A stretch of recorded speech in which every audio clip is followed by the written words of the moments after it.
Bonjour et bienvenue sur la chaîne. Donc aujourd'hui nous allons parler de trading. Donc on va voir ensemble des positions qui ont été prises en début de semaine. Pourquoi on avait pris ces positions et en même temps on va voir d'autres positions qu'on avait analysées et sur lesquelles on attend des confirmations. Donc si on a les confirmations qu'il faut, on va prendre les positions et puis on va faire un retour sur la chaîne, voir le management des positions qu'on a déjà prises. Donc sur cette chaîne, on parle de crypto-monnaie et de trading. Donc vous avez sur la chaîne pas mal de vidéos qui parlent de trading et de crypto-monnaie. Donc vous pouvez voir ces vidéos-là si vous êtes débutant pour voir pas mal de choses, à savoir les bases sur le trading et les bases aussi sur la crypto-monnaie, comment analyser une crypto-monnaie, comment acheter une crypto-monnaie, comment vendre une crypto-monnaie, comment faire du stacking sur les crypto-monnaies, comment faire des analyses sur le trading et comment prendre des positions sur le trading. Il y a une stratégie aussi qui est mise sur la chaîne, donc vous pouvez la voir. Il y a pas mal de vidéos qui parlent de trading, donc et de crypto-monnaies. Donc si vous êtes nouveau, abonnez-vous et si vous avez des questions, vous pouvez les laisser sur les commentaires. Donc on va aller directement sur le sujet. Donc pour ce qui est des positions qui ont été prises, donc on va analyser 5 positions qu'on avait prises en début de semaine. Donc comme vous pouvez voir sur la chaîne, il y a des stratégies qui sont partagées, mais souvent c'est des stratégies qui sont simples. Donc on va pas compliquer le trading. Déjà le trading c'est compliqué, comme je le dis souvent, même si c'est pas difficile. Donc on va pas compliquer les choses. Donc c'est des analyses qui sont simples, qui sont faisables même si vous êtes débutant. Donc il faut pas compliquer les choses. Donc ici par exemple, on est sur la paire GBP JPY. Donc on est sur la paire GBP JPY. Ici je suis sur le time frame 4 heures. Donc vous pouvez voir qu'on a une résistance qui est là. Donc une résistance qui est là.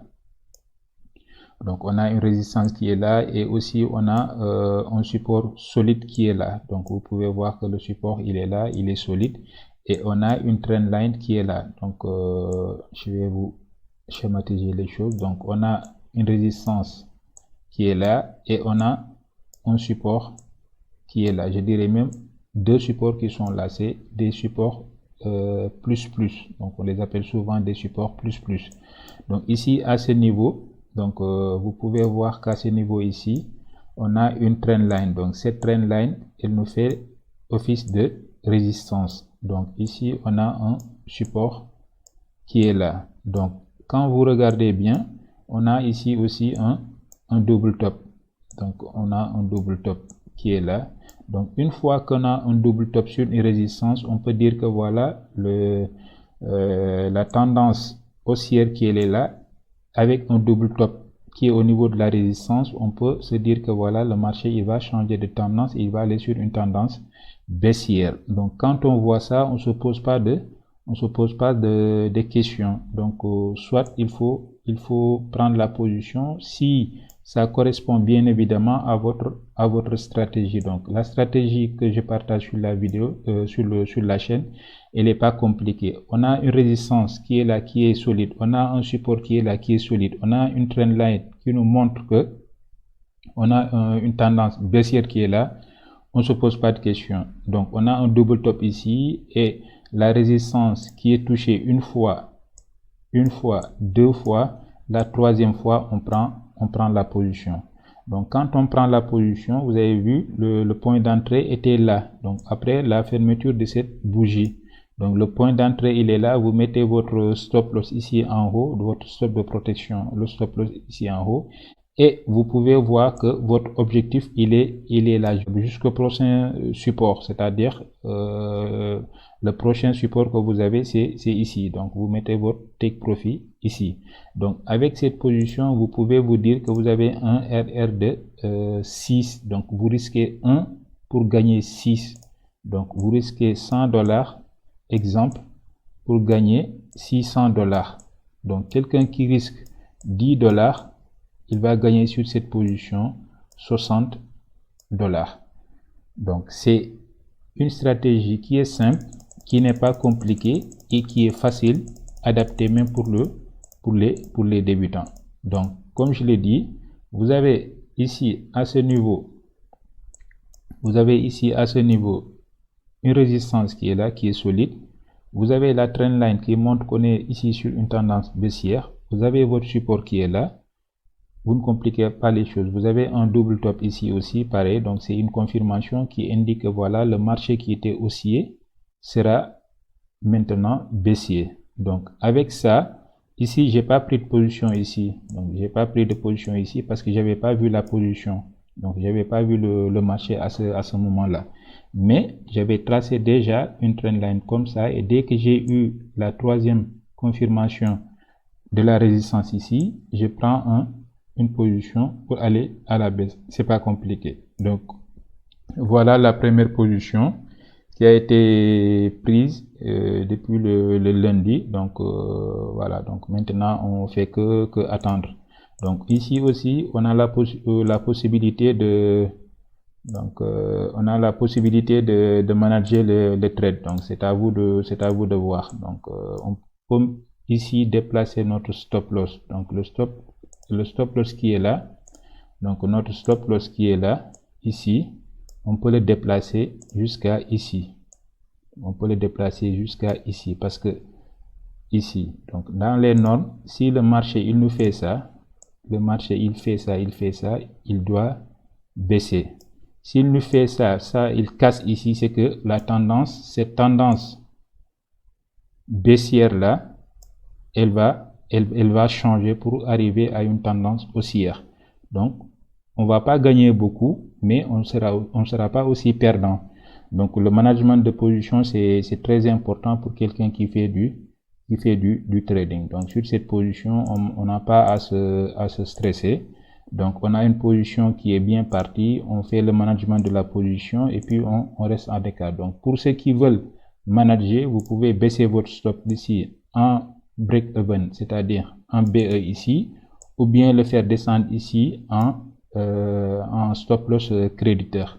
Ça dépend de vous. Donc, ça, c'est la première position. Donc, moi, ce que je vais faire, c'est de descendre mon stop loss jusqu'ici parce que ici, je peux dire qu'avec cette trendline qui est là, le marché doit continuer. Une fois qu'il aura fait ça, jusqu'ici, il peut remonter et ensuite faire comme ça. Mais on ne sait pas, on fait ce qu'on a à faire et puis on attend. Donc, si le marché il m'avait fait ça, donc il avait cassé aussi et qu'il y ait un retest ici, à savoir un throwback, j'allais prendre, et que j'ai des bougies de confirmation ici, j'allais prendre une position à la hausse. Mais il m'a donné le premier scénario qui est là. Donc, comme vous pouvez voir, j'avais un scénario là avec la ligne noire. Donc, j'avais un scénario, le marché il était ici. Donc, ici, je l'attendais ici. Dès qu'il est ici, je me suis pas posé plein de questions. Donc, j'ai pris la position et puis j'ai sécurisé ma position. Donc là, tout se passe bien. On suit la position, on fait le management de la position et puis voilà.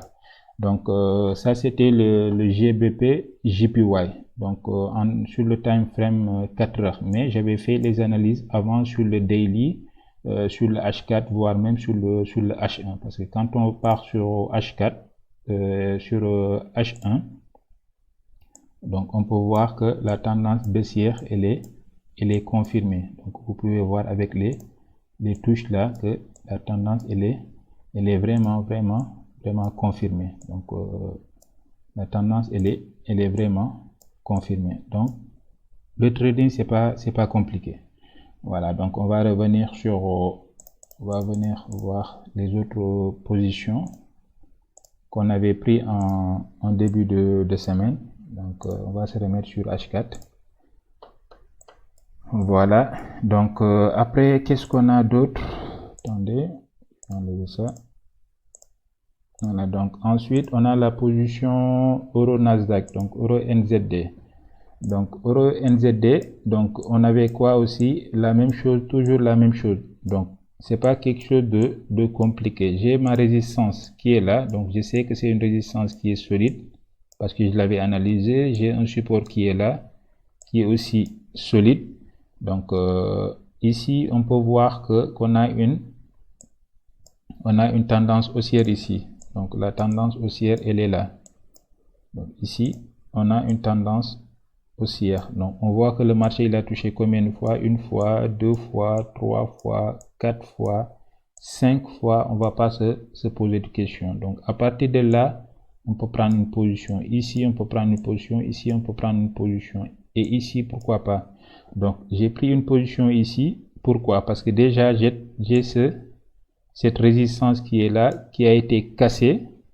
Maintenant, il fait office de support. Donc, dès que j'ai vu la bougie ici, qui est là, la bougie verte qui est là, je me suis, voilà, donc je n'hésite pas, je prends la position. Donc, avec un RR de 3,74. Donc, je risque 100 $ pour gagner 370 $. Donc, la position en ce moment, elle est en gain, mais là où elle est, je peux pas me permettre de mettre en break-even ou bien en stop créditaire parce que le marché il n'a pas encore trop évolué. Donc sur cette position je fais que patienter pour le moment jusqu'à ce que le marché il évolue un peu plus en haut avant de pouvoir avant de pouvoir remonter mon stop en BE ou bien en stop créditaire. Donc normalement ici le marché il doit arriver ici sur cette résistance. Donc on va suivre cela et puis voilà, si on a ce qu'il faut, tant mieux. Si on a, sinon on va perdre que 1% de notre capital. Donc après le euro NZD, on a aussi le GBP CHF. Donc ici sur cette position, on avait deux scénarios. Donc on avait le scénario, celui-là en scénario 1. Donc en scénario 1, si le marché il casse ici, donc si le marché il nous casse ici, avec le throwback, on pouvait prendre une position à la hausse, ou bien il nous fait un M ici, ou bien une consolidation, et puis on prend une position à la baisse. Donc on a eu un scénario qui s'est validé, à savoir ce scénario là, c'est pas un M, mais au moins on a la résistance ici. Donc quand on regarde ce marché par exemple, quand on regarde ce marché, on peut voir que voilà, ici on a une touche, ici on a une touche, on va zoomer, donc on va zoomer, on a une touche ici, ici, ici, ici, on va zoomer à nouveau, voilà, encore, et ici. Donc quand on voit ça avec un canal aussi baissier que ça, on va pas se poser de questions. Donc ici on se pose pas de questions. Donc on a une résistance qui est là depuis le 29 mars 2021. Donc on voit qu'à chaque fois que le marché touche cette résistance, il part en bas. À chaque fois qu'il touche la résistance, il part en bas. Donc pourquoi se poser des questions? On l'attend à ce niveau-là. Et dès qu'il arrive sur ce niveau-là, on prend une position à la baisse. Et c'est ce qu'on a fait. Donc, c'est pas aussi compliqué. Mais ici, il faut faire attention. Donc, ici aussi, on a la possibilité de, voilà. Donc, ici, sur les dernières vidéos, vous pouvez voir que on avait pris cette position-là. Donc, cette position, on l'avait pris. Pourquoi aussi on l'avait pris? Même principe, même stratégie. On est sur un support qui est là depuis plusieurs mois. Donc vous pouvez voir depuis le 21 décembre, le 6 décembre 2021. Donc on avait le support qui est là. Chaque fois que le marché il arrive ici, il remonte. À chaque fois que le marché il arrive ici, il remonte. Donc pourquoi on va se poser des questions? Ici, on a pris une position à la baisse. Ici, on est en gain. Oui, on a la possibilité aussi de sécuriser notre position jusqu'ici et laisser la position tourner. S'il y a un retournement, on sort en gain. Si ça continue, on aura un RR de 3, c'est-à-dire on risque 100 $ pour gagner 300 $. Et dès que le marché va arriver ici à ce niveau, donc dès que le marché va arriver à ce niveau et qu'il y a des bougies vertes qui vont apparaître, on aura une bonne bougie verte, on va pas se poser des questions, on va prendre aussi un autre buy. Donc par contre, il faut faire attention parce que ici, on a cette trendline ici ou on peut avoir une cassure ici. Donc il faut vraiment avoir une bougie de confirmation qui vous permet de prendre le bail, sinon il faut pas. Parce que ici par exemple, quand on regarde avec cette bougie qui est là, elle a englobé les 2-3 dernières bougies baissières qui étaient là. Donc ça c'est une confirmation. Avec cette bougie, on ne se pose pas de questions. Voilà. Ici par exemple, celle-là, pourquoi on allait prendre une position ici? Parce qu'on a cette bougie-là qui englobe ces deux bougies avec un double top qui est là, le double bottom qui est là. Donc on peut se permettre de prendre une position aussi. Donc c'est des stratégies qui sont simples, pas compliquées, et adaptées aussi aux débutants. Donc quand vous regardez les autres positions, vous allez voir la même chose. Donc c'est une stratégie qui est simple, pas compliquée. Ici on a nos supports et nos résistances qui sont déjà tracés. Voilà, donc notre support il est là, ça c'est un support, là, donc ça c'est une résistance qui est là, ça c'est une résistance, ça aussi c'est une résistance. Donc vous tracez vos niveaux, donc le niveau le plus haut et les niveaux les plus bas, que ça soit en daily ou bien sur H4, ça dépend de vos positions, et vous prenez des positions au niveau des supports et des résistances. Voilà, donc on avait le GBP CHF, et par la suite on a le US30. Donc le US30 aussi pareil, même stratégie. Qu'est-ce qu'on a? On a notre résistance ici, résistance ici, résistance ici. On a deux scénarios. Donc s'il avait fait une cassure avec un throwback, on allait prendre une position à la hausse, mais il nous a pas fait ça. Avec cette bougie, on peut se permettre de prendre un sell ici. Donc stratégie pas compliquée mais efficace. Donc c'est une stratégie qui marche minimum 7 à 8 fois sur 10. Donc vous pouvez avoir parfois 9 sur 10, 9 positions sur 10, parfois 7 voire 8 positions sur 10 le plus souvent. Donc par contre, il faut bien tracer vos supports et vos résistances et faire les analyses qu'il faut sur H4, sur daily, sur H4, ensuite sur H1, et avoir des bons points d'entrée. Donc si vous n'avez pas les confirmations qu'il faut par rapport au point d'entrée ou au point d'attaque, non, vous prenez pas la position. Donc ensuite, qu'est-ce qu'on a? On a l'euro JPY aussi, même chose, même stratégie, pas compliqué. Donc on a ici un double top qui est là, donc on a le double top qui est là, on a la résistance qui est là, qui a été touchée une fois, deux fois, trois fois, quatre fois.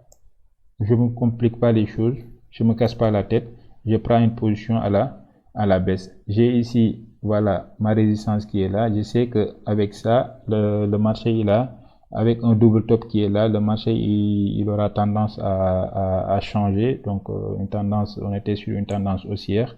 Avec un double top, on peut penser que voilà, le marché il va changer de tendance et prendre une direction baissière. Donc là c'est pas compliqué, même si actuellement on voit que voilà, on est en correction, mais il n'y a pas, voilà, donc il y a pas à se faire. On a déjà ici notre stop loss qui est là. Si on voit que voilà, le marché il continue à monter à la hausse, qu'est-ce qu'on va faire? On va baisser notre stop ici jusqu'en BE. Si ça retrace et que ça touche notre stop, on va sortir sur la position. On gagne pas, mais aussi on ne va pas perdre.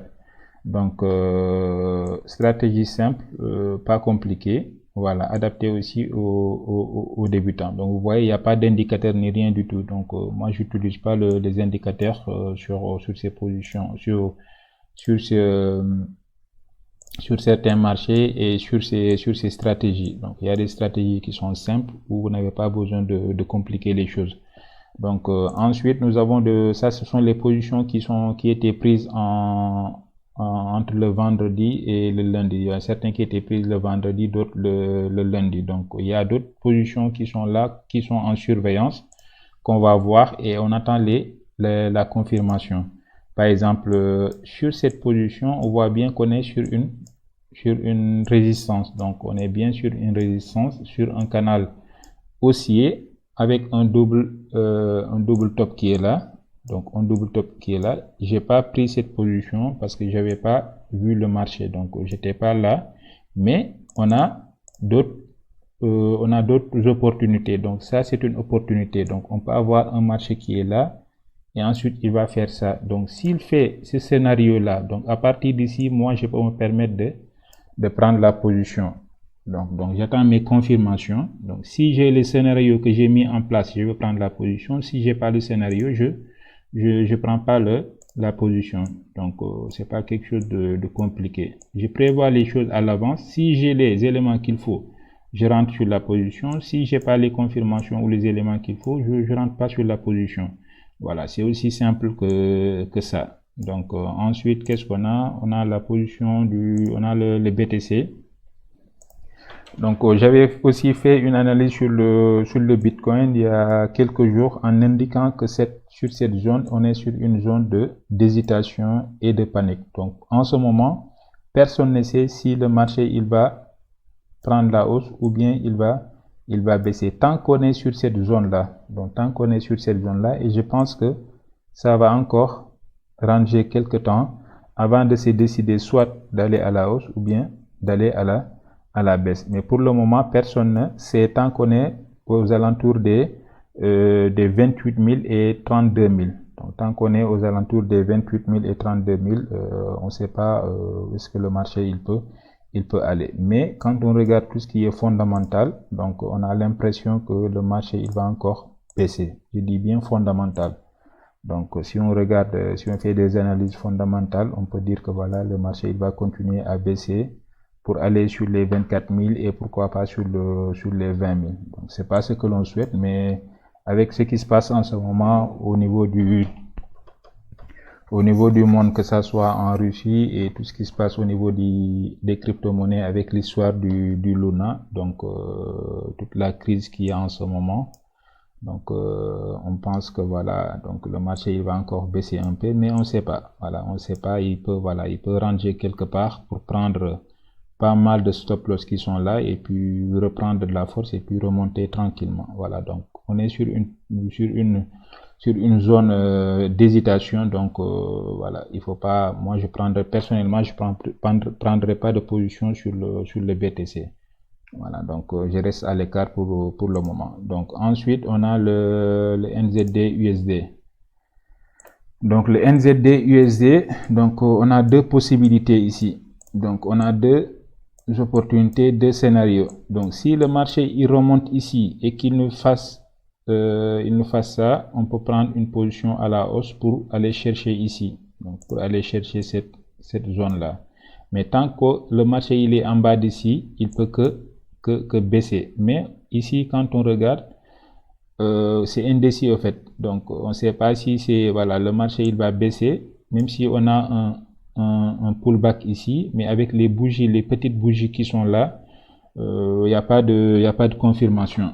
Donc il n'y a pas de confirmation, même si on a l'impression que voilà, ça va continuer à baisser. Mais pour le moment, étant donné que voilà, je suis déjà sur 5 positions, donc je me dis que voilà, ici j'ai pas quelque chose de très clair, donc je vais pas prendre de position. Donc les autres positions que j'ai prises sont beaucoup plus claires que cette position. Donc voilà, donc celle-là je la laisse à l'écart pour le moment. Donc ensuite on a le NZD CAD, même chose. Donc on a un scénario, donc on attend que le scénario se forme. Donc si on a ça, donc le noir là, si on a ça, tranquillement on va prendre la position pour aller à la hausse. Donc si ça casse, on va attendre, voilà, donc si ça casse, on va attendre le pullback, oui, et si on a le pullback, on peut prendre une position à la baisse. Voilà, donc ensuite, qu'est-ce qu'on a? On a le GBP AUD, donc ici on est sur un range qui est là, donc depuis un moment, donc on voit à chaque fois que ça touche la résistance ici, ça baisse. Donc chaque fois que ça touche la résistance, ça baisse. Mais en ce moment, on voit bien que le marché il veut pas sortir sur cette zone là. Donc le marché il veut pas sortir sur cette zone là. Donc on attend soit si ça casse ici, ça va aller en bas, ou bien si ça casse ici, ça va aller en haut. Donc par contre, les probabilités sont beaucoup plus en haut qu'en bas, parce que ça, on a vu qu'il y a beaucoup plus d'impact ici. Donc si ça casse ici, c'est sûr que ça va aller en haut et voire même aller chercher cette résistance. Donc ici, on n'a pas un risque ratio qui est intéressant. Mais si ça casse ici, c'est sûr que ça va monter beaucoup plus et aller, pourquoi pas, jusqu'ici. Donc, allez, pourquoi pas jusqu'ici. Donc, c'est ce scénario-là que j'attends sur le GBP AUD. Donc, si j'ai ça, je rentre en position, sinon je reste à l'écart. Voilà, donc ensuite, qu'est-ce qu'on a? On a le GBP USD aussi pareil. Donc, on a mis en place notre scénario. Si on a ça, on peut prendre la position pour aller à la hausse. Si on n'a pas ça et qu'il y a cassure, étant donné que, voilà, donc le marché aussi peut aller faire ça en bas, ici, et que le risque ratio ne sera pas intéressant. Donc, on sera dans une zone qui est un peu compliqué, pas clair. Donc voilà, si j'ai ce scénario là, ok, je prends la position pour prendre le retournement. Donc sinon, j'attends que le marché il arrive jusqu'ici et peut-être pourquoi pas remonter. Voilà, donc stratégie qui est simple et pas compliquée. Donc c'est une stratégie qui est simple, pas compliquée. Et la stratégie, c'est de mettre en place vos supports et vos résistances sur les time frames qu'il vous faut. Donc ça dépend si vous faites du day trading ou bien vous faites du swing trading ou bien vous faites du scalping.